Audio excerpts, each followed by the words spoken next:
Hello student. Today we are starting our new type of protection for the induction motor.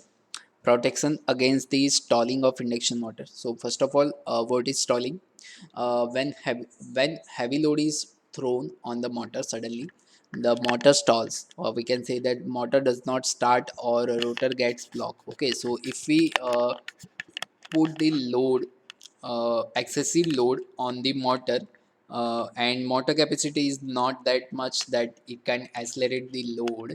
In that condition we observe the stalling effect. Okay, so under the condition of stalling or a locked rotor, the speed of rotor is zero, hence the motor draws a very high current, 15 to 20 times the rated current. So it is very dangerous current. Okay, so sudden increase in current due to the stalling raises a mechanical stress on the parts of the rotor and electrical stress on the insulation of windings. Hence, a separate protection against the stalling of large induction motor is required.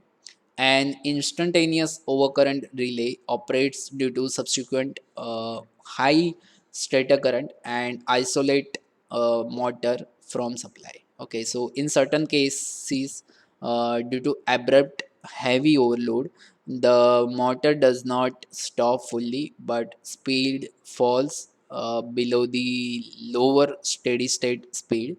If this speed is within the safer limit for electrical stress on insulation and mechanical stresses on the rotor parts are respectively, certain time is required. Okay, so uh, in certain cases the due to abrupt heavy overload, motor does not stop fully, but the speed falls below the lower steady state speed. And if this speed is within the safer limit for the electrical stress on insulation and mechanical stress on the rotor parts, then certain time is required for protection. Okay,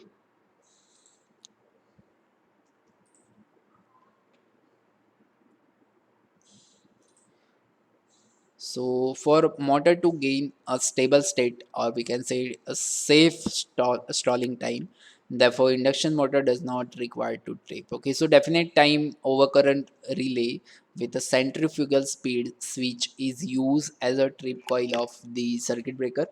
Energize is only under the condition of stalling, and when the stalling of induction motor occurs, the speed of motor drops the considerably from the normal rated speed, and hence the speed switch will close, allowing the stator circuit breaker to open its contact. Okay, so we use the speed as a signal. Okay, so when the any kind of this type of fault is occur and motor does not reach to its normal speed, then it will create a one signal.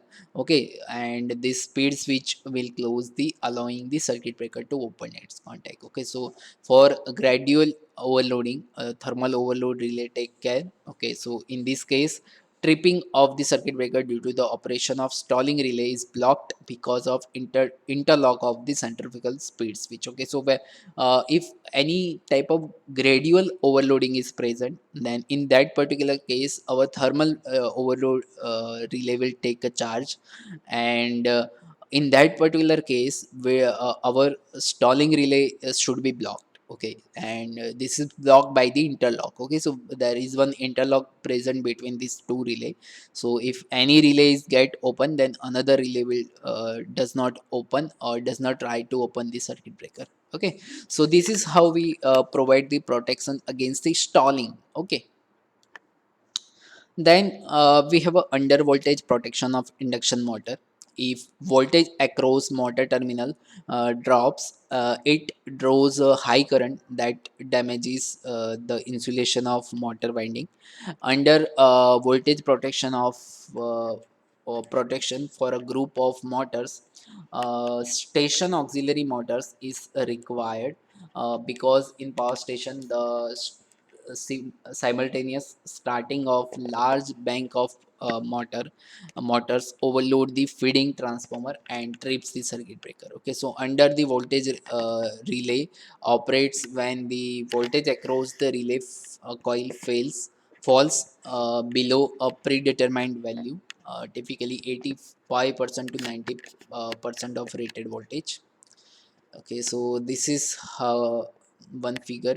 in which induction motor is fed from three phase supply, and PT is connected, and PT is connected with the under voltage relay. Okay, so that if anything is if any under voltage is present, if voltage across the motor terminal drop due to any cause, then it will damage the insulation of motor winding. So under this condition we have to take care of that.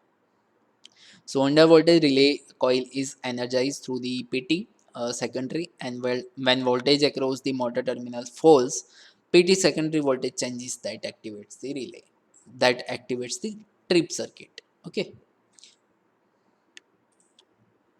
So this is how we can provide the protection against the voltage under voltage protection. And induction motor has only a 7 type of protection. Okay, so this is the end of your chapter number 7. Okay, sorry, chapter number 8, unit number 8. And up to now we discuss the many type of fault. Okay, so get let's get the review it. Okay, so first is overloading. We see the how we can provide the protection against the overload. Thermal overload relay is using. Then we studied the single phasing, if any type of single phasing is there. Also we study the short circuit protection of transformer, sorry, short circuit protection of induction motor. And we studied the interturn fault also. Okay, so protection against the interturn fault. Then we study the protection against the single phasing. If due to any cause, if there is any single phasing is occur, then how we can protect it. Okay, so then we have studied the negative phase sequence protection of induction motor. Okay. Then we studied about the protection against the stalling of induction motor. Okay, so if any stalling is present, or due to any cause, or due to heavy load, if motor is suddenly stopped, then in that condition we have to provide some protection. If we not, if we will not provide any protection, then it will draw the 50 to 20 times the rated current, so it will create a problem. Okay, and at last we discuss the under voltage protection of induction motor. So this is it for the unit number 8, protection of induction motor. If you have any kind of doubt related to this chapter, then you can definitely comment it down. Okay, thank you.